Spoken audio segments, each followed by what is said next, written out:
You don't want to trip. That'd be worse.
Good morning, everyone. Bonjour tout le monde. Bonjour.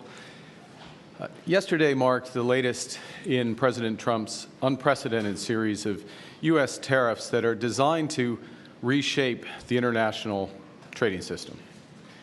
The ambition of these measures is enormous. The effects on the global economy will be monumental.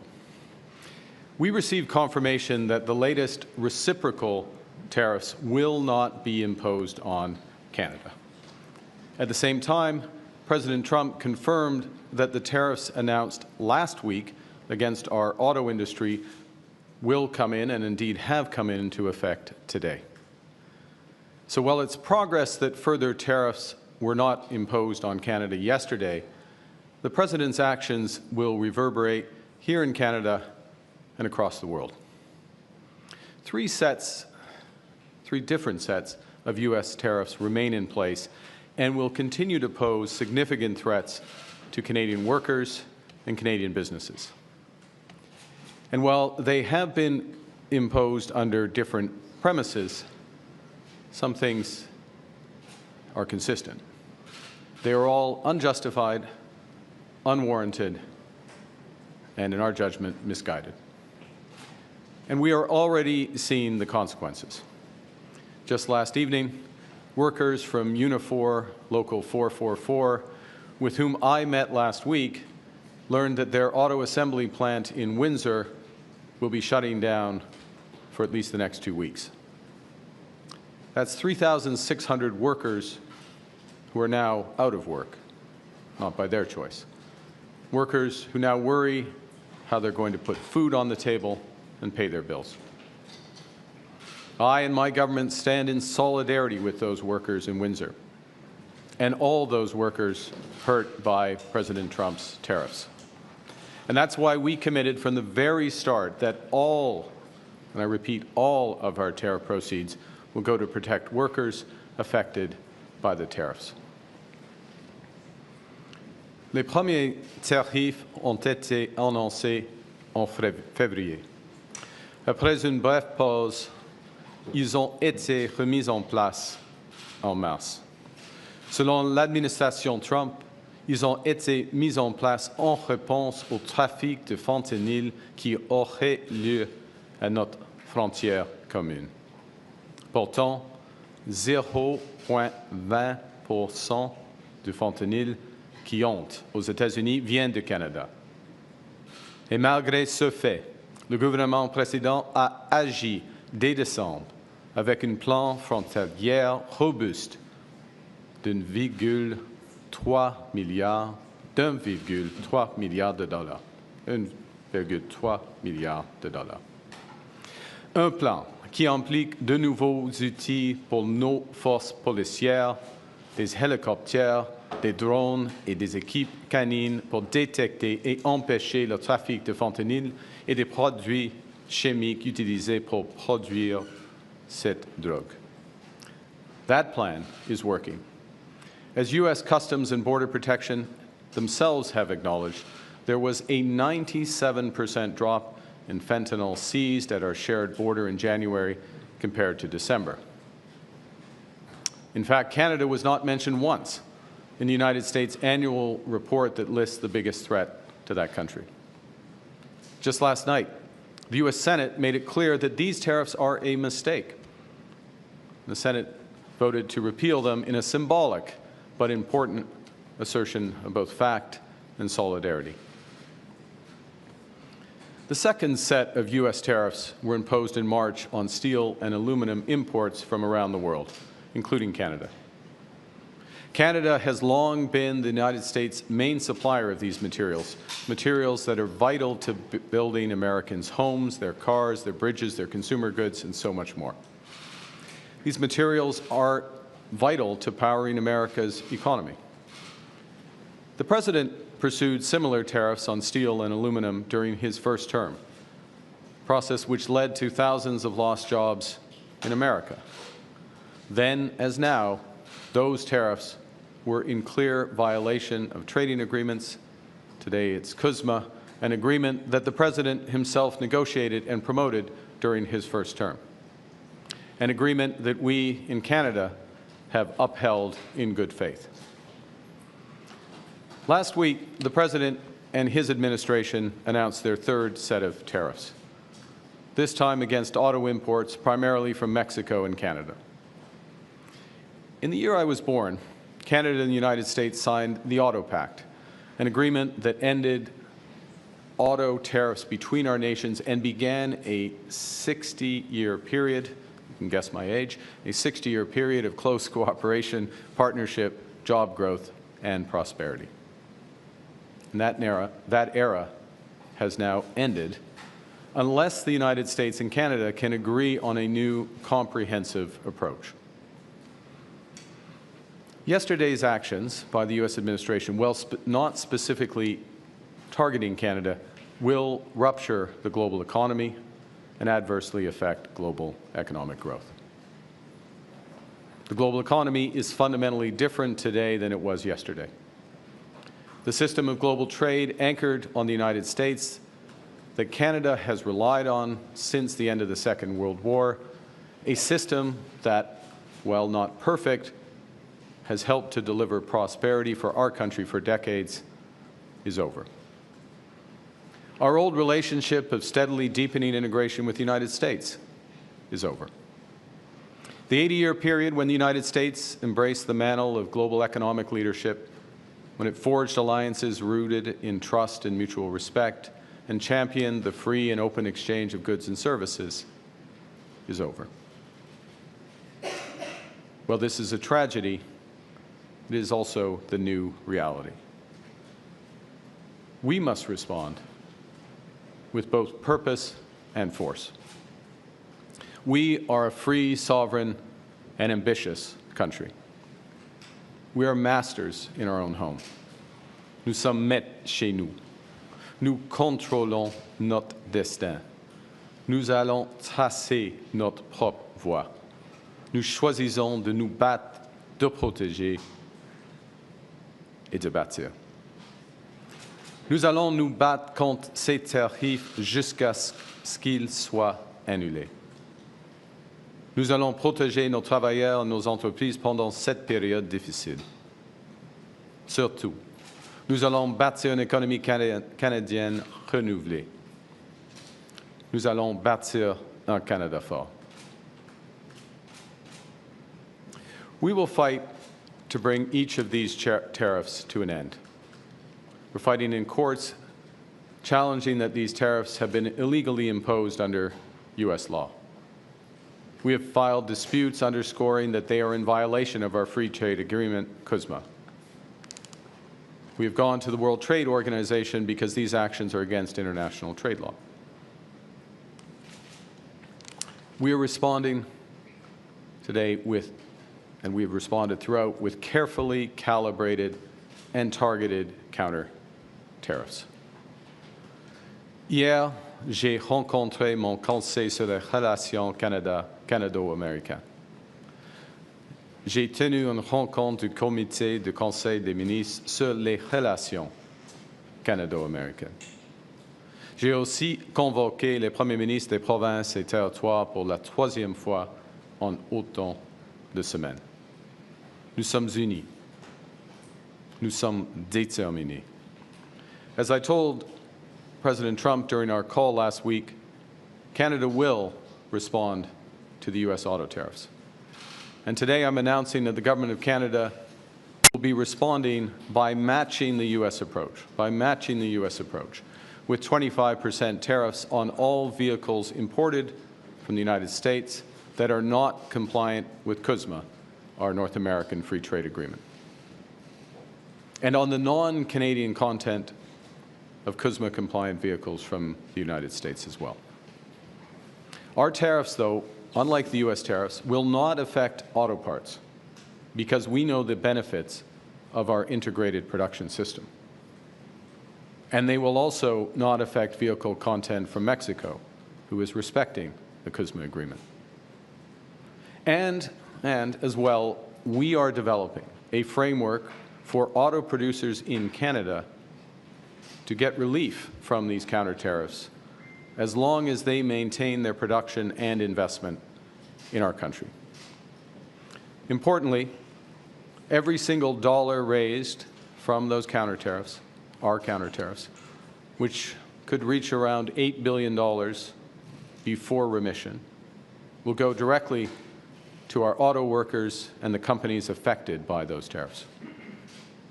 And that's on top of a $2 billion fund that we announced last week to build a made-in-Canada auto sector, a fund that a new Liberal government would implement should we be elected.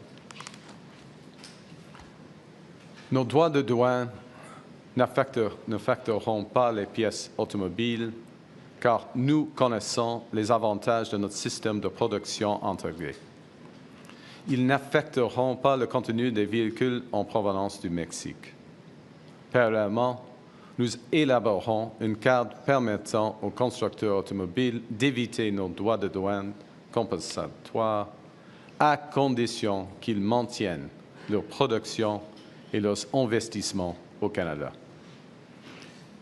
Il est important de noter que chaque dollar récolté, c'est-à-dire environ 8 milliards de dollars avant remise, ira directement à nos travailleurs de l'automobile et aux entreprises touchées par ces droits de douane.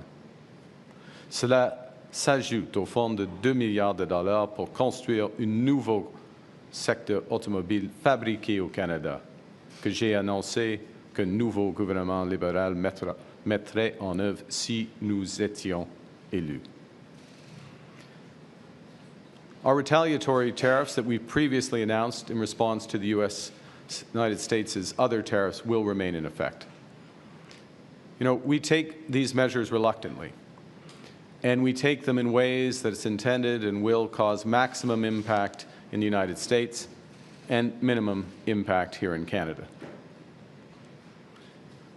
And we should be aware that the President and his administration have also signaled that tariffs will be applied on what the Americans term as strategic sectors: pharmaceuticals, semiconductors, lumber, and agriculture. Dans les jours et les semaines à venir, nous dirons à nos homologues américains que serait une erreur, que la question de l'offre n'est pas sur la table, que toute nouvelle mesure commerciale entraînerait une réponse calibrée, mais énergique, de la part du Canada, et que le moment est venu de renégocier en profondeur notre partenariat économique et de sécurité. As President Trump and I agreed last week, he and the Prime Minister of Canada will sit down immediately following the election to find areas of common ground and agreement in a new economic and security partnership. I told the President that I will be working hard for the next month to earn the right to represent Canada in those discussions, to get the best deal for Canada under the new U.S. approach. At the same time, Canada must be looking elsewhere to expand our trade, to build our economy, and to protect our sovereignty. Canada is ready to take a leadership role in building a coalition of like-minded countries who share our values. We believe in international cooperation. We believe in the free and open exchange of goods, services, and ideas. And if the United States no longer wants to lead, Canada will. Canada is strengthening our trading relationships with reliable partners. Plus tôt cette semaine, j'ai parlé à la présidente mexicaine, Madame Sheinbaum. Je viens de discuter aujourd'hui avec le chancelier allemand, Olaf Scholz. J'ai eu de nombreuses conversations avec la présidente de la Commission européenne, Ursula von der Leyen. Et dès ma première semaine en poste, j'ai rencontré le Premier ministre du Royaume-Uni, Keir Starmer, et le président français, Emmanuel Macron. Nous sommes tous opposés à l'approche du gouvernement américain. Et nous sommes tous en faveur d'échanges commerciaux libres et équitables. My government understands that Canadians hurt by the unjustified tariffs will need our support. And to our workers producing sustainable, high-quality lumber in Smithers, Prince George, and Elmsdale, to our workers extracting oil and gas around Fort McMurray and in northeastern BC, aux travailleurs dans les alumineries du Saguenay, to our workers at the steel mills in Hamilton, Sault Ste. Marie, et La Bosse, to our workers at auto assembly plants in Windsor, Ingersoll, and Oakville, to all our workers who might be worried about their next paycheck and their futures, the federal government will do everything in our power to protect you and your careers. In this new world, we have to look out for ourselves, and because we are Canadian, we will always look out for each other. La semaine dernière, j'ai annoncé plusieurs mesures ciblées pour soutenir les travailleurs et les entreprises directement touchées par la guerre commerciale de Président Trump.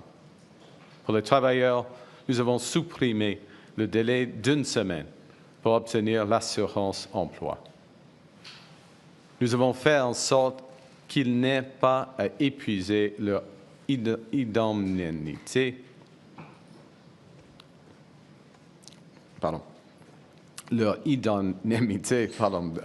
de part avant de toucher l'assurance emploi, et nous avons facilité l'accès à l'assurance emploi. Comme je l'ai dit et répété, mon gouvernement va utiliser chaque dollar tiré de nos comptes tarifs pour soutenir les travailleurs canadiens tant et aussi longtemps que cette guerre commerciale perdure. Nous allons aussi appuyer les entreprises canadiennes. Nous avons reporté les paiements d'impôts sur le revenu ainsi que les versements de la TPS et de la TVH pour les entreprises. Nous avons mis en place de nouvelles mesures pour leur fournir de liquidités, une aide financière importante qui va aider nos entreprises à braver cette tempête. Et nous avons augmenté le financement des agences de développement régionales. Fighting back against U.S. tariffs and protecting our workers are our most immediate priorities. But they are not sufficient. Our task as a nation in the coming weeks and months and years is to think bigger and to act bigger. We can draw strength right now from each other. From Canadians who are supporting local businesses, Canadians who are buying Canadian, Canadians who are changing their travel plans, and Canadians who are helping each other as neighbors. We are powerful when we act together. From providing refuge to stranded passengers in Gander to fighting forest fires in California, Canadians have done extraordinary things for Americans when they needed it most. Now, more than ever, we need to do extraordinary things for ourselves. We will need to do things previously thought impossible at speeds we haven't seen in generations.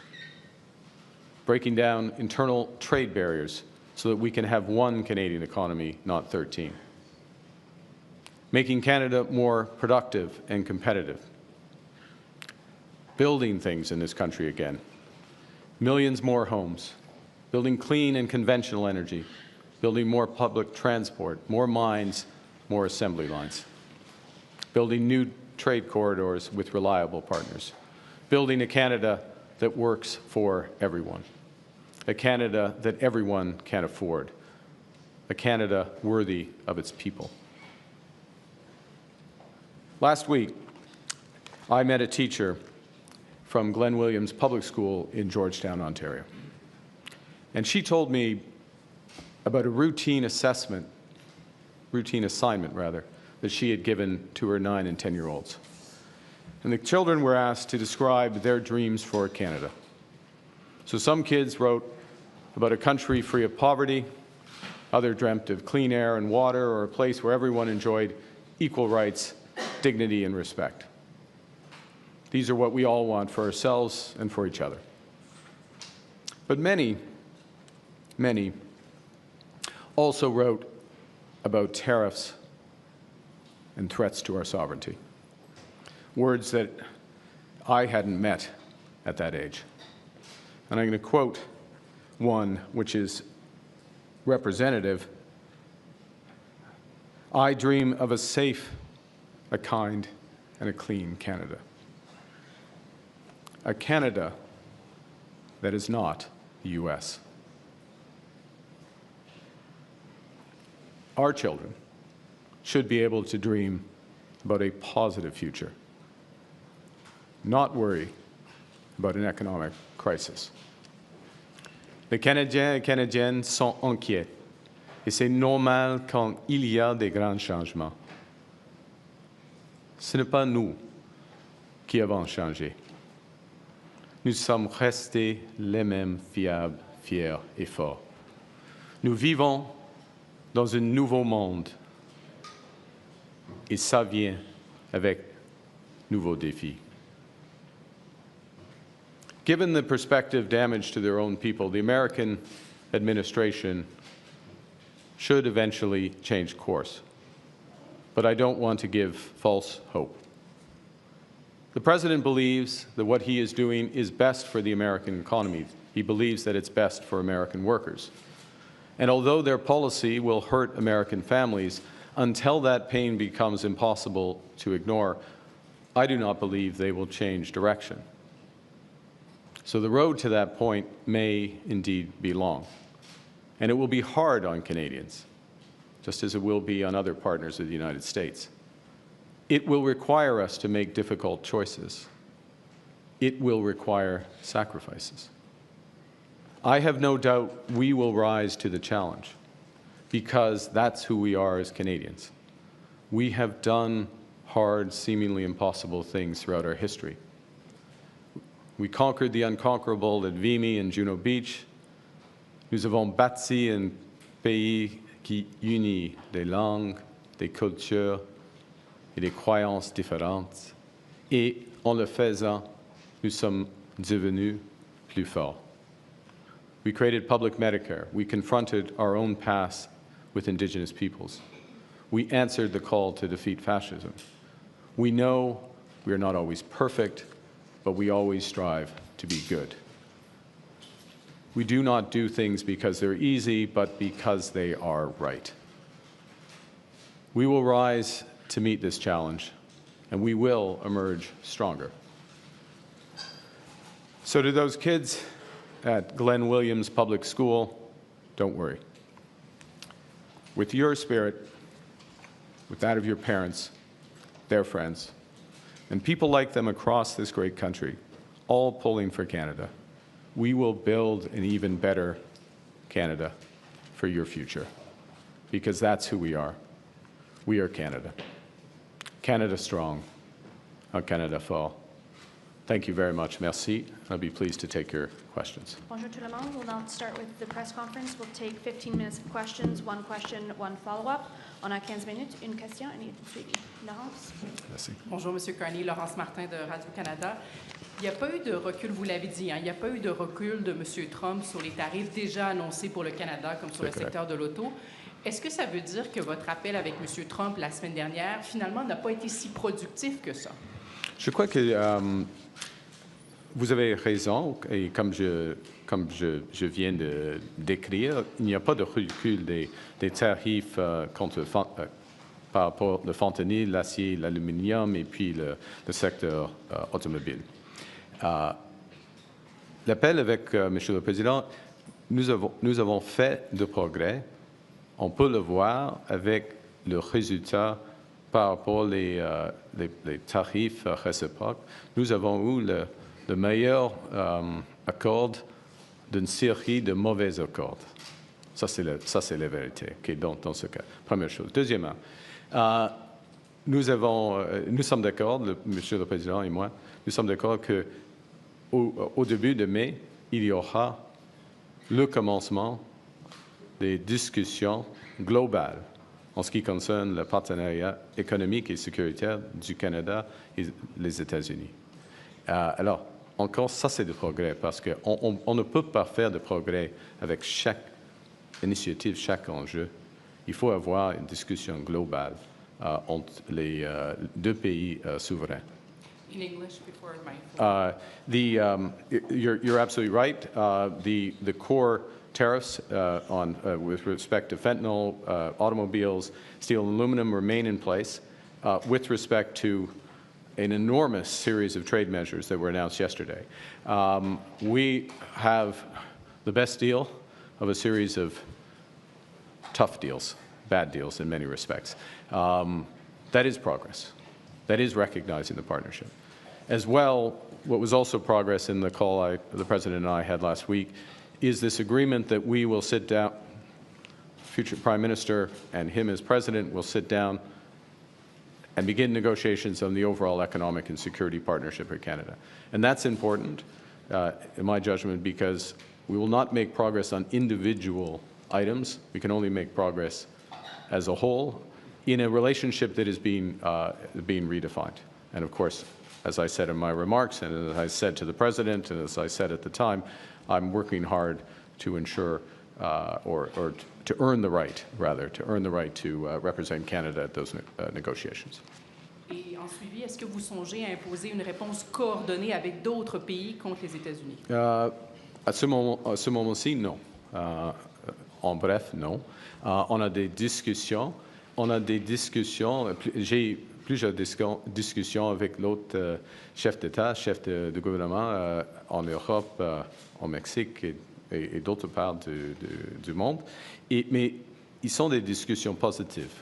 Comment on peut augmenter les relations commerciales entre notre pays ou nos juridictions? Ce n'est pas afin d'avoir une réponse négative ou coordonnée par rapport aux États-Unis. OK? Merci. Bonjour, Émilie Bergeron, de la presse canadienne. Votre prédécesseur, Justin Trudeau, avait invité les autres chefs de parti à des rencontres conjointes pour montrer que le Canada est uni, qu'il y a un front uni face à M. Trump. Pourquoi, si vous mettez votre campagne électorale sur pause et que vous êtes dans vos avis de premier ministre et que vous dites que c'est un enjeu non partisan, alors pourquoi vous ne faites pas comme M. Trudeau et vous invitez les autres chefs de parti soit à une rencontre ou à un appel? Les autres chefs du parti sont avisés de notre réponse.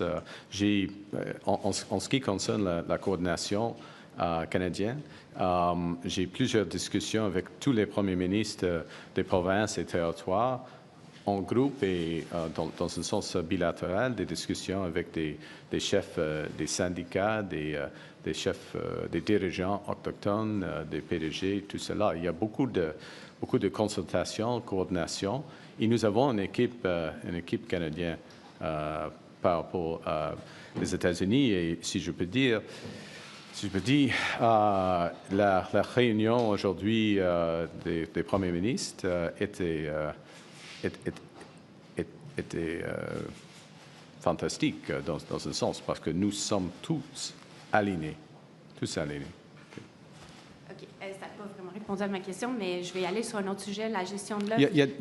Pardon. Vous avez dit que vous voulez protéger la gestion de l'œuf, mais est-ce que vous vous engagez, si vous êtes élu premier ministre du prochain gouvernement, à déposer un projet de loi, comme il y en avait un devant la Chambre des communes au Sénat, pour vraiment l'inscrire dans une loi que la gestion de l'œuf, c'est une ligne rouge, ça ne peut pas faire partie d'une négociation commerciale, puisque le gouvernement précédent, le gouvernement sortant, avait voté pour un tel projet de loi. Donc, est-ce que vous vous engagez à redéposer? OK.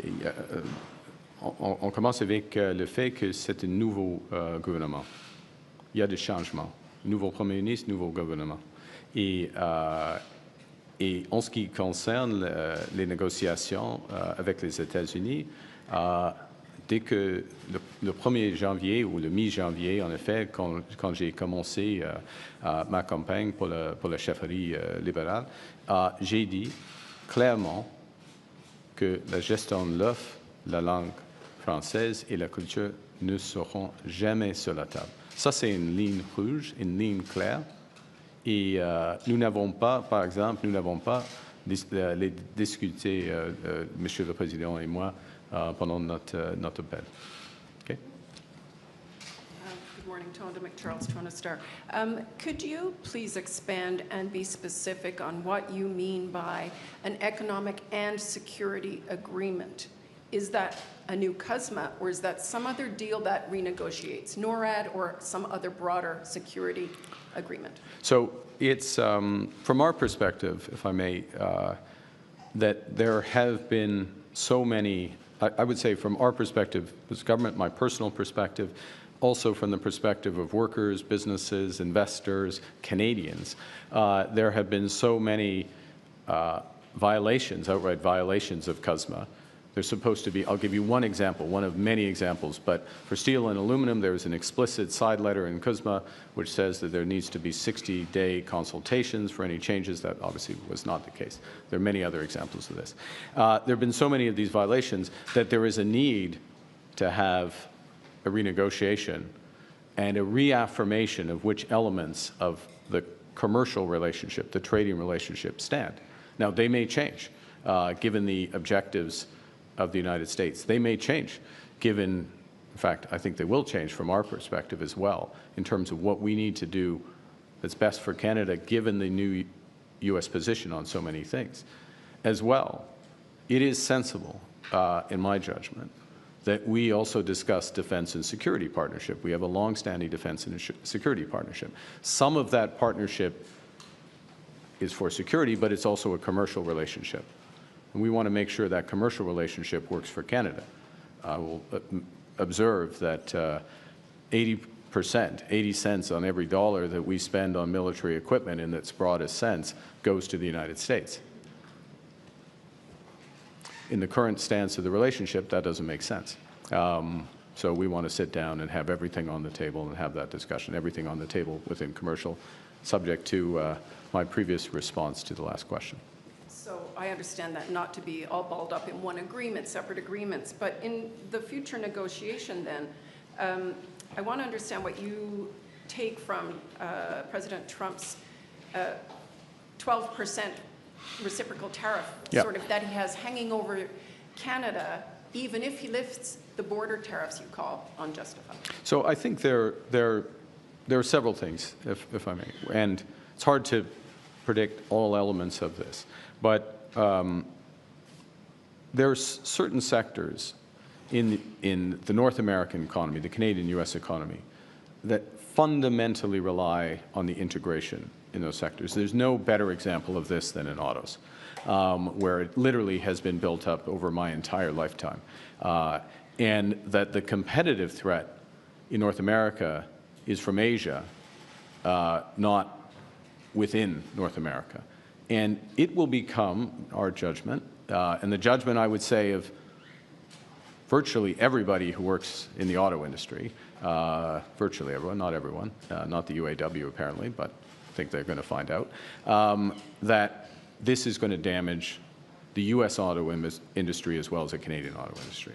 And it's going to damage the industry relative to competition from Asia. So when there's that discussion, the question, part of the discussion is going to be, how do we put back together elements of that integration? And if it's not going to come, how are we going to act in Canada? And we're going to do this, elements of this anyways, if my government is elected, which is to build a true Made in Canada strategy that makes us much more resilient with the U.S. So, Tonda, I can't pre-wire all those discussions, but what I know is that trying to have a discussion, given the scale of ambition of the United States, given all the measures they've taken, not just against Canada, but against the whole world, that we are not going to make progress if we try to focus on only one issue. We need to reset the overall relationship. We need to set the boundaries around that, where we're going to work together, reestablish confidence, first and foremost for Canadian workers and their families, so that they know where their careers are, where their jobs are, and then more broadly for investors in business. Okay? Thank you. Good morning, Prime Minister. Jillian Piper with Global News. Are you planning to have another phone call with President Donald Trump to discuss these tariffs? If it's appropriate, we will. We agreed that we would, when we last spoke, that we would talk as needed over the coming weeks. So it may happen. There's not one scheduled, and as I said, I'll just reiterate. When we spoke, I did advise the President that we would be retaliating against the auto tariffs. We were going to wait to see what happened with these reciprocal tariffs that were announced yesterday. We have taken a very focused, calibrated response, balanced response, one that creates incentives for the automakers. So as appropriate, we will speak. I'm very conscious, we're very conscious that there are additional measures likely to come in other sectors, including forest products, pharmaceuticals, and others. You said previously that the relationship that Canada had with the United States is now over. Is the U.S. still our ally? The U.S. Absolutely. Look, the U.S. is absolutely our ally. It's our ally in security and defense partnerships. It's our most important security ally. For example, it's still, even with these tariffs, the largest trading partners. The point I made last week, the point I made again today, is part of what our relationship has been based on, though, has been a degree of integration between our economies, our trade becoming closer and closer together. That is over. I mean, we saw that that was ending a while ago. It's now emphatic. I think the world is learning that that is over. That creates real challenges for us. We're not sugarcoating it. We're absolutely clear about that. It also, though, creates an enormous opportunity for a country like Canada, which has virtually everything that the world wants, has a lot of things that the U.S. wants, and they're going to find out how much they want it with these tariffs. So we have virtually everything the world wants. And when I talk to leaders in Europe, when I talk to the Mexican president, they want to work with us. They want to cooperate with us. And I'll say one other thing, if I may, and then hand, which is one of the things, and I'll go back to Team Canada, Premier Smith, Premier Moe, Monsieur le Premier Ministre Legault, all of those premiers in the very short term either have just gone on major trade initiatives to Europe in some cases, or about to go to trade missions in Asia. That's the Team Canada approach. That's the coordinated approach that we need. And I think Canadians, again, not sugarcoating the challenges, but can be very encouraged about the sense of purpose and action at different levels to move forward. Enfin, les alliés ou... Oh, oui, les États-Unis, bien sûr, les États-Unis est encore un allié du Canada. Les États-Unis, c'est notre allié la plus importante en ce qui concerne les matières de sécurité et de la défense, par exemple. Mais le monde change. OK. Ashley, please. Ashley Burke, CBC News. Good morning. You have talked about this, the old relationship when it comes to the tight military and security cooperation being over. So what exactly are you picturing, and what does that mean for NORAD? Well, first and foremost, what I've emphasized has been the commercial relationship, the trading relationship, and the direction of that relationship. It was only a few months ago that many responded to the initial U.S. tariffs and discussions of tariffs by saying, this was not me, to be clear, but some prominent Canadians said, well, we should have a customs union with the United States. We should become closer to the United States. It's clear that that strategy has tremendous risks, would be misguided, in my view, and misguided and create tremendous risks. There may be certain sectors where that's the case, but as an overall approach, that view, that relationship's over. As I just said, our military and security relationship is still, with the United States, is still our most important one, without question. So I didn't declare the end of that, and I'm not declaring the end of that. What I have emphasized, and my government has taken action on, is diversifying and reinforcing other aspects of our security partnership.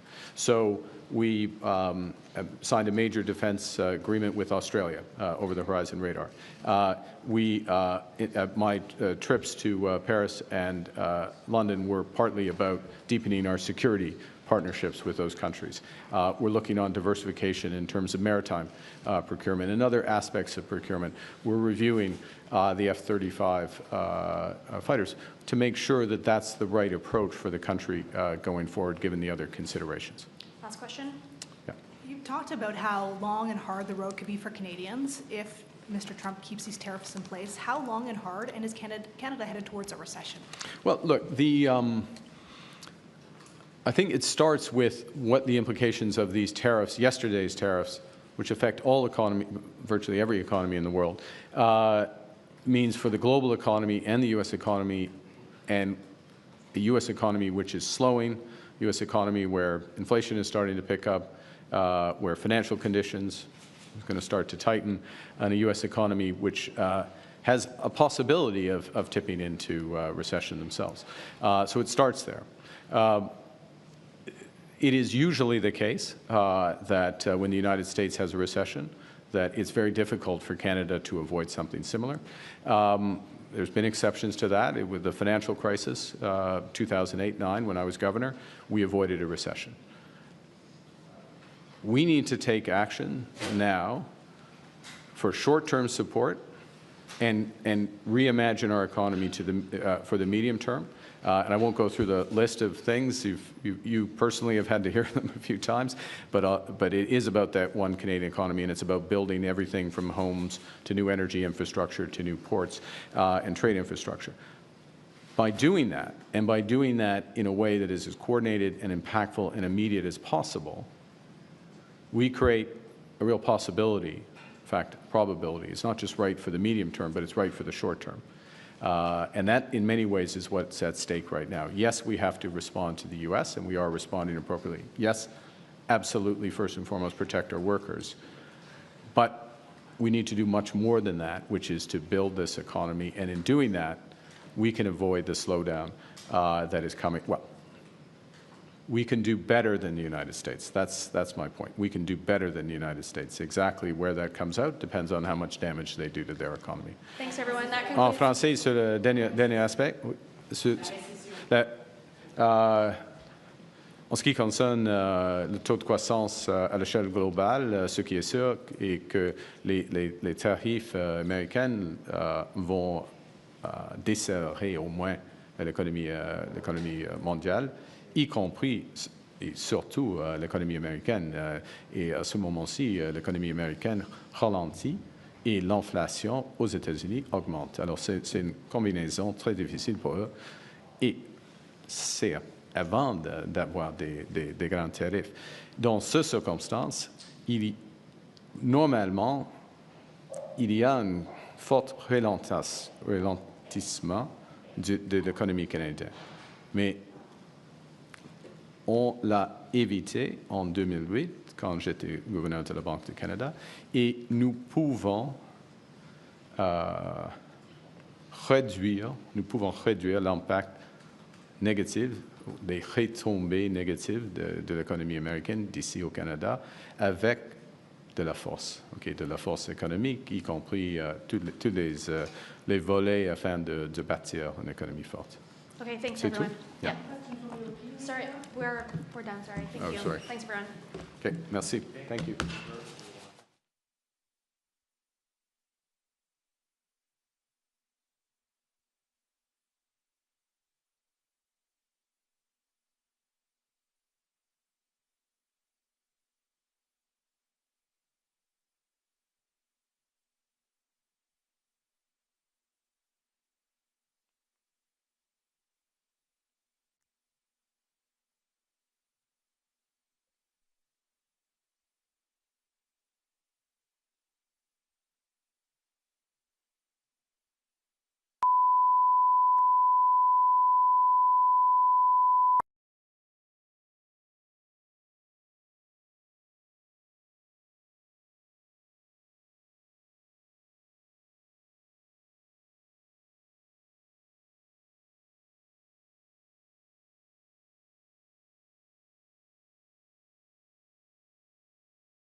Good morning, everyone. Bonjour tout le monde.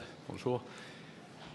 Yesterday marked the latest in President Trump's unprecedented series of U.S. tariffs that are designed to reshape the international trading system.